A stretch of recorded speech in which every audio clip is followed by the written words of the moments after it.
Et je me suis dit, mais ils ont le même Dieu que nous. Mais on a le même Dieu qu'eux. Et je réfléchissais. Bien sûr, je le savais.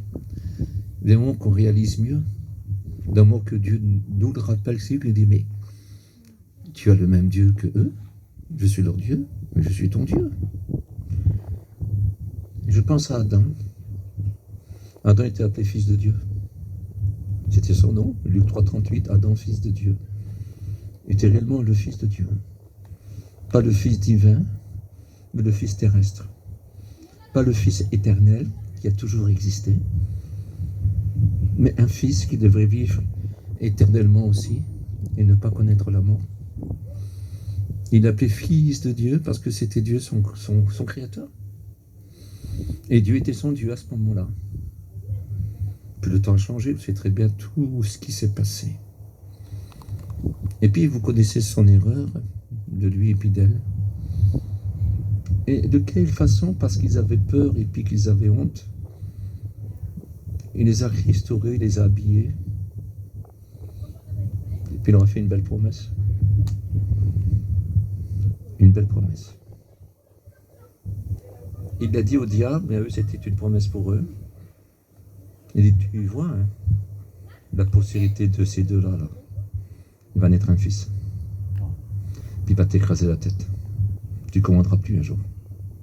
Tu ne commanderas plus. Moi, je les restaure. Je leur fais une promesse. Adam, il sort avec sa femme, ils sont chassés du jardin parce qu'ils ne peuvent plus toucher à l'arbre de vie. Ils ne peuvent plus s'en nourrir comme ils s'en nourrissaient. C'est ce qui faisait qu'ils vivaient éternellement. C'était le symbole de leur vie.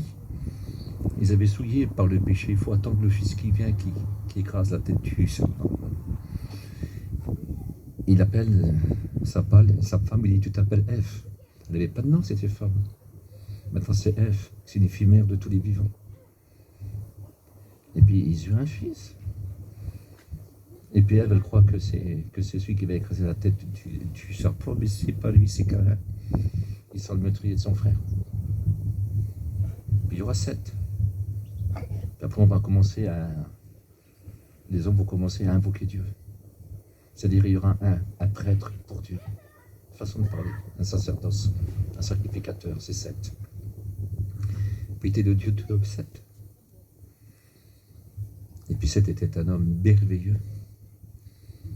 Puis ça continue, on arrive à Abraham. Abraham est un homme riche. Il vit en Ur en Chaldée. Il a une épouse qui est renommée pour la beauté qu'elle a, mais ils ont un souci.